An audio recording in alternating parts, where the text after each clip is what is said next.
My name is Keith Haring. I'm in Pisa working on a painting here. I'm from New York. I've been in Europe for a few weeks working on projects in Paris, and now I'm here, and that's it. This is not the first time you've been in Italy. You also did the Fiorucci shop in Milan. Do you like Italy? One of the first projects I did in Italy was in 1983 when I painted the entire shop of Fiorucci in Milano. But that was a temporary painting, which, you know, has since been painted over and covered over. But this painting is supposed to be here for centuries. But I like Italy. You know, I come to visit Milan often because to go to Plastic, my favorite club in Europe, and see my friend Nicola, the DJ. Any opportunity I get to come to Italy, I do. You enjoy music very much, and in the past you've collaborated with Public Enemy. Well, I mean, I know a lot of people in the music industry, but also, you know, musicians, but also DJs and people like that. But also, the work has always somehow been really connected to music, and I always work with music when I work. Also, because a lot of my friends are musicians, from, you know, Grace Jones to Tim Simeon from Bomb the Bass to guys from the Jungle Brothers to, you know, all kinds of different kinds of music, to, you know, to Nick Rhodes from Duran Duran. I mean, I just know a lot of musicians, and I've worked with a lot of musicians, and to me music's really important while I'm working to keep the rhythm and keep the pace of the painting. And I think in general music and art and dance are one thing. I mean, it's all sort of interrelated, interconnected. Which groups do you work best to?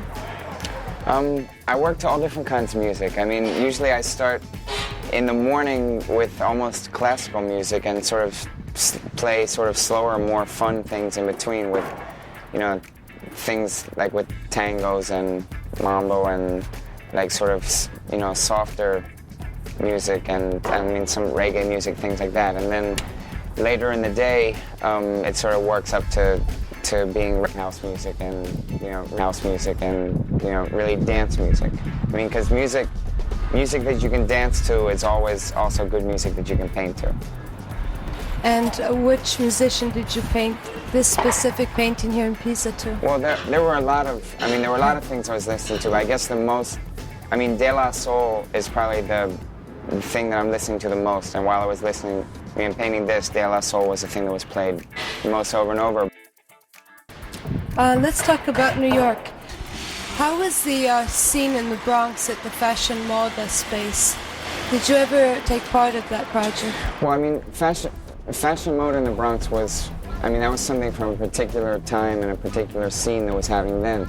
I mean, I don't go there anymore just because it's not happening. I mean, there was a time in the early 80s when there really was this like network of spray can graffiti artists that had, and that also at the time, because of how breakdancing was and music, there was sort of this big sort of almost sort of group kind of thing. But that, I mean, like everything else in New York, that has changed and turned into something else. I mean, there still is a really active sort of subculture and an active quote-unquote hip-hop culture in New York, and there's still people painting, and there's still people dancing, and there's still people making music, but it's not the same as it was in the early 80s. And the whole sort of breakdancing thing turned into something else. I mean, there's still people that do dances, but it's not the same kind of like spinning on the floor and people standing around in a circle watching.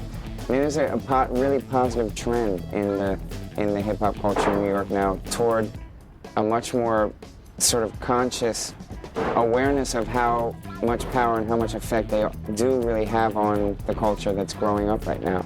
And it's, I think, becoming a much more responsible interaction between the culture and between the subculture in New York that's making culture. That seems to be common in very many rock groups are now doing humanitarian concerts and against apartheid and pro the rainforest.